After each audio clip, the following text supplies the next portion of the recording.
I am. They want to go and amuse yourself somewhere else. 30 years is 950 million seconds. And I hope that's right, because I'm still getting used to the idea that I no longer have the research department to help me out with that rather tricky business of arithmetic, particularly multiplication, which I've always struggled with. When Sani asked me about my speech tonight, I rather meanly said that there were several versions and they were all with the lawyers. And I'd like to start by setting your mind at rest, Sani. This is, I'm not going to take the opportunity to vent the accumulated gripes of the past 15 million minutes, because there really aren't any. I've enjoyed every moment of my time at The Economist, and I'm so pleased that at least some of the people who've contributed to it are here now, and I'm going to try and thank at least some of them. So it starts off with Daniel Franklin. I don't know whether Daniel's here. Yes, hello. Well, about 1,550 weeks ago, Daniel, when you were European, I wandered into your office and explained that the BBC, where I worked then, didn't offer quite the scope for mischief and adventure that I thought would suit me, and should I start writing for The Economist instead. And the pride I felt when I filed my first piece for you was matched only by the shock when I received your edited version. It was, I think, sadly the original hasn't survived, but it was about 1/10 in length of the original version, and utterly rewritten to the point that only a handful of words had survived, chiefly West Berlin, Poland and capitalism, which were indeed the important ones. But it was a real lesson to me. I've been taking the same approach to other people's copy ever since. But as the years went past, I noticed that not only words were appearing untouched, but even whole sentences. And at that point, I began to think maybe I should actually come and work here.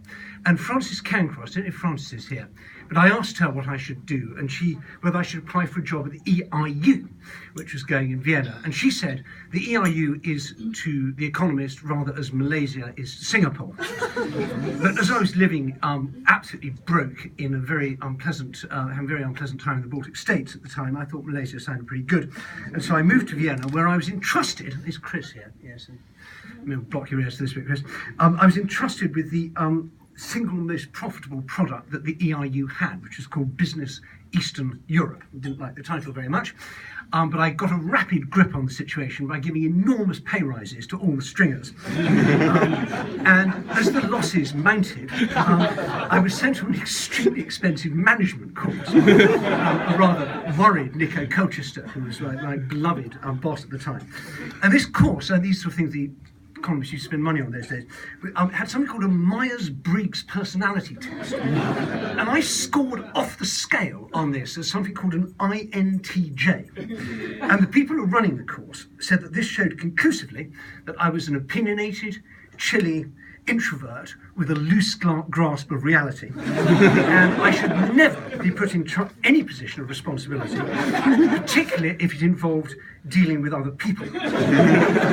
Now, I was a bit downcast by this, but Helen Alexander was passing through Vienna, and I unburdened myself to her. She was the chief executive of the IU, and she said, "Don't worry, you should just go and work for The Economist, because everybody at The Economist is like that. You're fitting very well." And indeed, shortly after that, Bill Emmett summoned me to London for an interview, but this was actually not thanks to Helen, this was thanks to Gideon, to whom I really owe an enormous debt, because he said to Bill Emmett, "You should hire Edward Lucas, because he really believes in the Economist ideology," to which Bill said, as opposed to the rest of us who just fake it. I turned up in London and had my interview with Bill Emmett and John Micklethwaite, and it was in a strangely strained atmosphere, because with the steely precision for dates and times and places that have always marked my career, I turned up at exactly the right time, but a day later than they were expecting. But the saintly Becky Deacon covered up for me, and I got the job. And so I head off to Berlin, where my predecessor was Brooke. Is Brooke here anyway? Oh, good, that will help with the next bit. So Brooke advised me with what one might call theatrical imprecision that I should aim to file pieces for business and finance every week, plus a steady stream of book views, a box every month for the Europe section, and a regular diet of 3 pages. This bracing advice was rather difficult to fulfil, which sent me to the edge of a nervous breakdown, for which I was rescued by John Micklethwaite, who kindly pointed out that Brooke was American. And so he was therefore using aim in its literal American sense as something you should try to do, rather than in the implied British sense, as in please aim to be punctual, meaning it's an absolute instruction. So I did earn an awful lot in Berlin, and sadly Connie isn't here, but she was indefatigable, loyal, punctilious, good-humoured. I was going to try and get her on the phone, but her phone isn't on at the moment. But it was just, I've never had a better office colleague. But I sometimes do hear people of late, and I agree with everything Zanny said about the move and so on, that people say the Economist has got a bit bureaucratic and a bit procedure-bound, and it's not the workplace it used to be. But I can only say that from my time in Moscow, which came after Berlin, I really wish we'd had a bit more procedure and bureaucracy. I don't remember with complete enjoyment buying the office car with $35,000 in cash. And I remember with even less enjoyment on one of my trips to Afghanistan, finding out that all the other correspondents had something called war insurance. And I didn't have any war insurance. I thought this sounded rather an enviable perk. So I phoned the then foreign editor, who I won't mention by name, and said that I thought this might be a good idea, and he said rather languidly that he didn't think it was really necessary.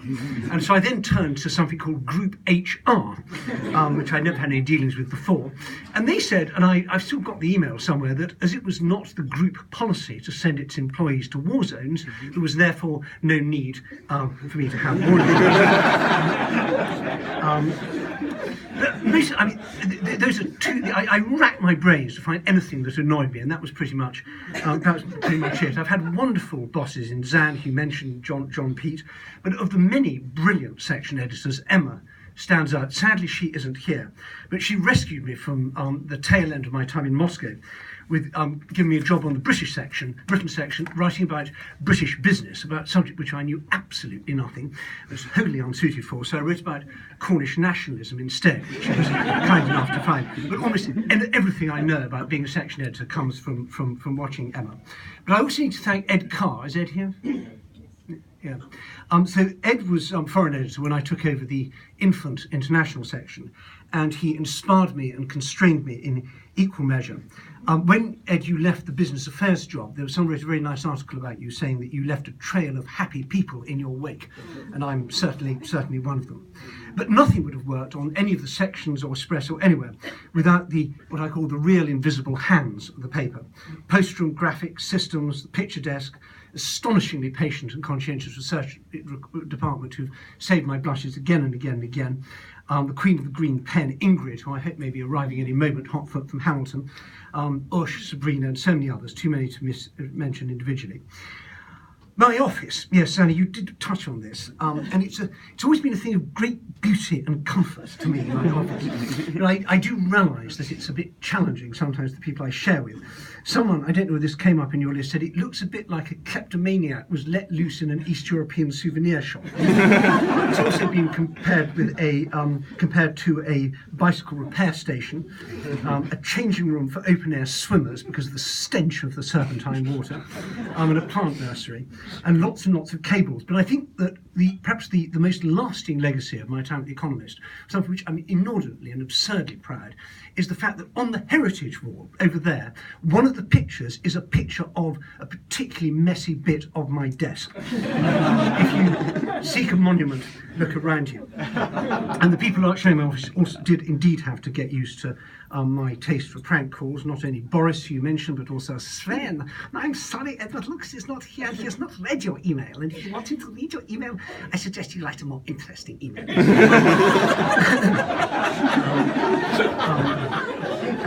Yes, and there was Boris, and there were several other victims of. And I must say, the main thing about The Economist is that, although I did have a bit of a tendency to practical jokes, people always took them with those amazing good humour. I think the only time I really got into trouble was when I put a note in the lift saying this lift is for the exclusive use of Andrew Rashbats.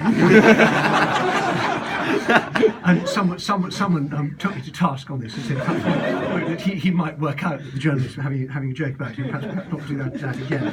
But all the other ones were taken with great good humour. But I have a very big thank you to Anne, because of all the many privileges of working at The Economist. I think the greatest has been standing not just in the foothills of your talent, but in the shadow of the foothills of your talent. Your obit, mine try aspire to this, really, I think, the gold standard of our journalism. Beautifully written, quirky, insanely and justly popular with the readers. And I'm going to miss an awful lot of things, an awful lot of people about this place. I think the single thing I'll miss most of all was the occasional times when I had the car keys and was allowed to drive the Obits car very carefully, hoping not to bump into anything.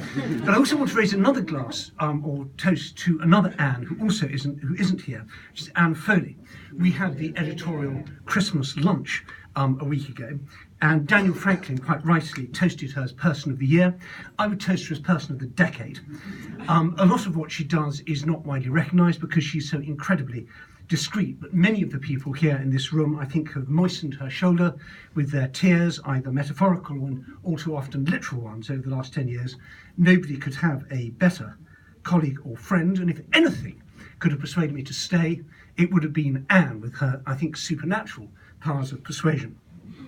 But part of Anne's job is helping the High Command fend off attempts by the outside world to make us play by their boring, wrong rules. And again, that mostly happens in secret, but just occasionally the finely tuned journalistic seismograph picks up a rumble or two, and I think everyone in this room owes an invisible and incalculable debt to you, Zanny, Ed Carr, Tom, before that John Micklethwaite and Bill Emmett.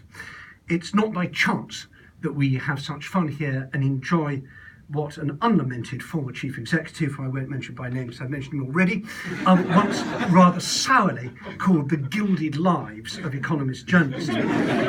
It's because of this hard, unseen work, whether it's fighting off libel suits that would bankrupt the company or cripple our journalism or both, or the depredations of those box tickers who'd simply strangle us. I think perhaps the proudest moment in all the years relates a bit to that, which was our victory in a libel case brought by a very rich, very ruthless, and very well-connected Russian oligarch, who I won't mention by name because I think that was part of the settlement we referred to. But I really think any other paper, we had a pretty, I don't mind admitting it here, we had a pretty weak case. And I think any other paper would have caved and quailed at the thought of the enormous cost, the tens of millions that we faced in consequential damages and the massive humiliation that we faced. But we didn't back an eyelid. I don't know if it's Oscar here, but I have to say, I mean, Oscar, I'd never ever want to go through that again, but if I had to, I'd want Oscar by my side. Now, I'm very grateful to all the bosses. Zanny mentioned, I think, broadly, positively, my occasional excursions into freelance work. So I'm really very grateful to you and your predecessors for all the freedom that you've given me. I've been allowed to write 4 books, in fact 5, because one of them is going to come out any moment now. I've ranted splenetically for the Daily Mail. I've opined for the Times. I've written a weekly column for more than a decade. I give speeches. I've caused you all sorts of trouble. And I think in the entire time, I've never once actually had anyone say, no, you can't do that. It's occasionally been suggested that it might be a good idea to wait a week or try something else. But it's been the most extraordinarily generous regime. And also the Twitter, which I think has occasionally caused a lot of headaches for people, but I've never been constrained on that too. So anyway, here we are. I'm leaving you, I think, in the best shape the paper's been for a decade or more. We've worried quite a lot in some cases at some period that the business model was fundamentally broken. And I think it's now fixed. We can make money from high quality journalism in all sorts of different ways. So I'm going to hang on to my shares. One of my, and I suggest that you hang on to yours and buy more if you can afford it. Now, as someone said, leaving The Economist is like, it doesn't really happen. It's just like dogs returning to their own vomit. I think I will see you for a quick vomit at the AGM every year, if not otherwise. Just a final word on why I'm leaving, and I think Zanny nailed it really. I'm leaving because I don't think I'm needed here now. We have won the argument about Russia. And as Zan said, it may be the conventional wisdom now, but the idea that the Kremlin was a menace, not only to the West and to Russia's neighbours, but also to the people of Russia, was considered really eccentric. The Foreign Office, until only a few years ago, referred to what we write in our leader columns as crazy Edward Lucas talk. And you now read whole chunks of it, pretty much copied and pasted, I reckon, in Boris Johnson's speeches. So we've gained a terrific reputation for being right, and it couldn't be in better hands than yours, Arkady, and the colleagues, so keep it up.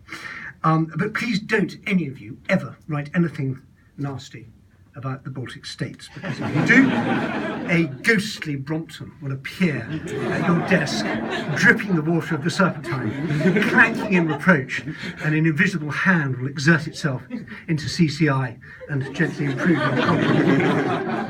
But I do think things are going to get a lot messier in future, and I need to do some things on counter-subversion and on other fronts that don't really work with being a staff writer on a paper like this. And when I was discussing it all with you, Zanny, a few weeks ago, you said you really have to decide what you want to be when you grow up. And I've always thought journalism was a very good job to do until you worked out what proper job you were going to do. And I think it is hard to combine being a journalist and activist, so I'm going to devote myself to activism. So many thanks all round, especially to the people I couldn't mention by name, but I'm going to miss you all. Thanks to my family for putting up with the endless late night phone calls, early morning starts and panics about things. And most of all, thanks, and where's Rupert? Yes, thanks to the shareholders and the board for paying for the last 10,000 days of my life.